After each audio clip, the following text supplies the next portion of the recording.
بسم الله الرحمن الرحيم. طبعا تحياتي لحضراتكم اعضاء الجمعيه العموميه بنادي بهتيم الرياضي، وكل عام وحضراتكم جميعا بألف خير. معكم سمير الزهار رئيس مجلس اداره نادي بهتيم الرياضي، واتقدم لكم بكل التهنئه كل الفخر ان اليوم تم انتهاء من فعاليات تكريم كافه البطولات الفرديه على مستوى الجمهوريه على مستوى افريقيا، والحمد لله رب العالمين.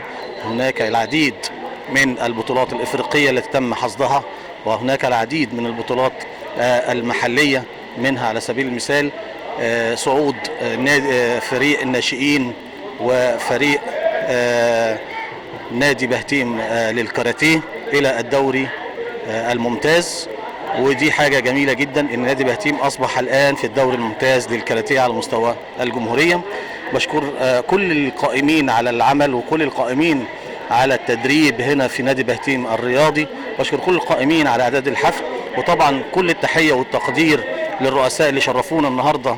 رئيس الاتحاد المصري للكاراتيه الاستاذ محمد الدهراوي اللي شرفنا هو واعضاء مجلس الاداره والمنطقه، وبشكر الاستاذ شريف مصطفى رئيس الاتحاد المصري للوش كونغ فو، ورئيس الاتحاد الافريقي والاتحاد العربي، ونائب رئيس الاتحاد الدولي هو واعضاؤه واعضاء مجلس ادارته ومنطقه الكونغ فو بالقليوبيه الاستاذ رضا، وطبعا كل الذين حضروا وشرفونا.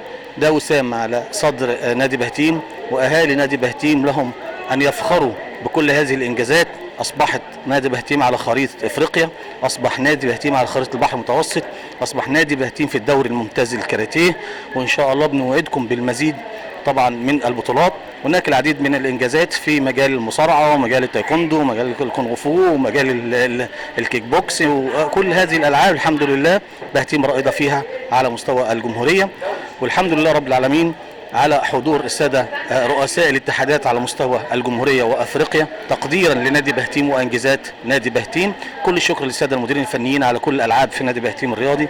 كل الشكر لمجلس الاداره اللي هو دايما في ظهرنا وفي ظهر هذه الالعاب الرياضيه لتنشيط الرياضه داخل نادي بهتيم اللي انا بعتبرها قلعه القليوبيه. كل الشكر على كل المنظمين للحفل دوت، كل الشكر لكل الناس اللي قاموا فعلا على ان يخرج الحفل بهذه الصوره المشرفه التي تليق بنادي بهتيم الرياضي.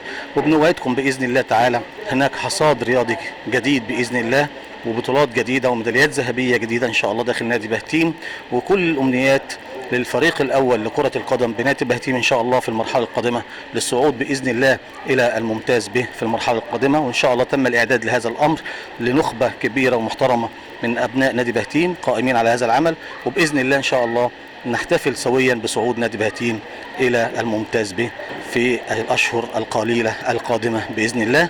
تحياتي لحضراتكم وتحيات مجلس الاداره لحضراتكم جميعا، وكل عام وانتم بخير. سمير الزهار رئيس نادي بهتيم الرياضي.